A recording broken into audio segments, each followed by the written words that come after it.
এই বারিক বিশ্বাসের কিন্তু বিদেশীয় সম্পত্তির একেবারে হদিশ মিলেছে এবং অভিযান চালিয়ে কিন্তু বিদেশি সম্পত্তির হদিশ পাওয়া গিয়েছে।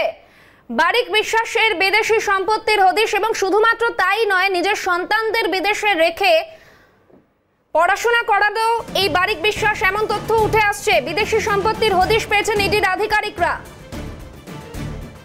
দুবাইতে রয়েছে আব্দুল বারিক বিশ্বাসের সম্পত্তি। রেশন দুর্নীতির টাকাতেই কি সম্পত্তি?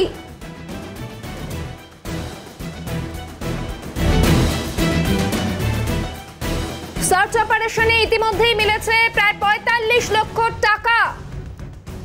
আর ঠিক কি আপডেট রয়েছে এ বিষয়ে সরাসরি জানবো শুভজিতের থেকে। শুভজিৎ, একটার পর একটা বাগান বাড়ির হদিশ আমরা দেখিয়েছি বারিক বিশ্বাসের, তার বিদেশি সম্পত্তির খতিয়ানও ইতিমধ্যেই পাওয়া গিয়েছে। ঠিক আর কি সম্পত্তির হদিশ এখনো পর্যন্ত মিলেছে?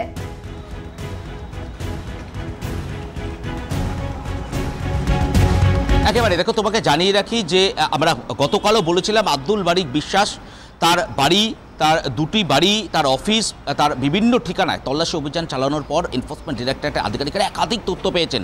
এই মুহূর্তে তোমাকে জানিয়ে রাখি যে আব্দুল বারিক বিশ্বাসের যে অফিস, সেখানে তল্লাশি অভিযান চালিয়ে এনফোর্সমেন্ট ডিরেক্টরেটের আধিকারিকরা তারা আব্দুল বারিক বিশ্বাসের দুবাইয়ের যে সম্পত্তি, সেই সম্পত্তির হদিশ পেয়েছেন। বিদেশে যে আব্দুল বারিক বিশ্বাসের সম্পত্তি রয়েছে, তা কার্যত এই মুহূর্তে সে সম্পত্তির একেবারে নথি এনফোর্সমেন্ট ডিরেক্টরেটের আধিকারিকদের হাতে এসে পৌঁছেছে। এবং তোমাকে জানিয়ে রাখি, একদিকে যেরকম বিদেশের সম্পত্তির হদিশ মিলেছে, অন্যদিকে আব্দুল বারিক বিশ্বাসের এই যে বিদেশের সম্পত্তি, সেই সম্পত্তি কি এই রেশন বন্টন দুর্নীতির টাকাতেই কেনা হয়েছে, নাকি অন্য কোনো দুর্নীতির টাকাতে বিদেশে সম্পত্তি কিনেছেন, এই তথ্য তালাশ করতে চলেছে এই মুহূর্তে এনফোর্সমেন্ট ডিরেক্টরেটের আধিকারিকরা। ইডি সূত্র মারফত যে খবর পাওয়া যাচ্ছে, আব্দুল বারিক বিশ্বাসের বাড়িতে তল্লাশি অভিযান চালিয়ে ২০ লক্ষ টাকা পাওয়া গিয়েছিল, একাধিক নথি তারা পেয়েছেন, এবং শুধু তাই নয়, বিদেশের সম্পত্তির হদিশ তারা পেয়েছেন। তার দুবাইতে সম্পত্তি রয়েছে এবং সেই সম্পত্তির হদিশও কিন্তু তারও যে নথি, সেই নথিও কিন্তু এই মুহূর্তে এনফোর্সমেন্ট ডিরেক্টরেটের আধিকারিকদের হাতে এসে পৌঁছেছে। তোমাকে জানিয়ে রাখি, শুধু ২০ কোটি টাকা নয়, এই আলিফ নূর, বাকিবুর রহমানের যে তুতো ভাই, তার যে চালকল মিল রয়েছে, সেখানে তল্লাশি অভিযান চালিয়ে তারা ১৩ লক্ষ টাকা পান, এবং শুধু তাই নয়, তার বাড়িতে অভিযান চালিয়ে ১১ লক্ষ টাকা পেয়েছে। অর্থাৎ সব মিলিয়ে এই সংখ্যাটা প্রায় ৪৫ লক্ষ টাকারও বেশি এনফোর্সমেন্ট ডিরেক্টরেটের পক্ষ থেকে নগদ উদ্ধার করা হয়েছে। এবং আলিফ নূর, তাকে আজ এনফোর্সমেন্ট ডিরেক্টরেটের পক্ষ থেকে আজকে সিজিও কমপ্লেক্সে ডেকে পাঠানো হয়েছে।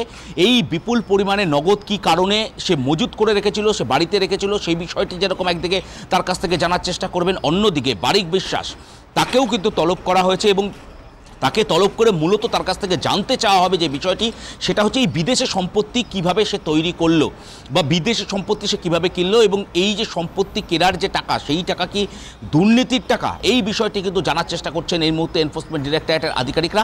এবং এই মুহূর্তে যেটা এনফোর্সমেন্ট ডিরেক্টর সূত্রে খবর পাওয়া যাচ্ছে, যে এই তল্লাশি অভিযান চলাকালীন তারা ১৬টি মোবাইল ফোন তারা বাজেয়াপ্ত করেছেন, একাধিক হার্ড ডিস্ক বাজেয়াপ্ত করেছেন, একাধিক নথি বাজেয়াপ্ত করেছেন, এবং এই রেশন বন্টন দুর্নীতি বা এই খাদ্য দপ্তরের একাধিক নথি তারা কিন্তু বাজেয়াপ্ত করেছেন। এই খাদ্য দপ্তরের সিল করা নথি কিভাবে বারিক বিশ্বাস হোক বা এই আলিফ নূরের কাছে হোক, কিভাবে পৌঁছে গেল, এই বিষয়টি কিন্তু এই মুহূর্তে জানার চেষ্টা করছেন এনফোর্সমেন্ট ডিরেক্টরেটের আধিকারিকরা।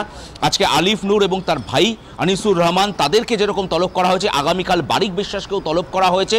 এবং সবথেকে গুরুত্বপূর্ণ বিষয় হচ্ছে, প্রাক্তন খাদ্যমন্ত্রী জ্যোতিপ্রিয় মল্লিক ঘনিষ্ঠ এই ব্যবসায়ীর কাছে কিভাবে এই মুহূর্তে এই বিপুল পরিমাণে সম্পত্তি তা এসে পৌঁছলো।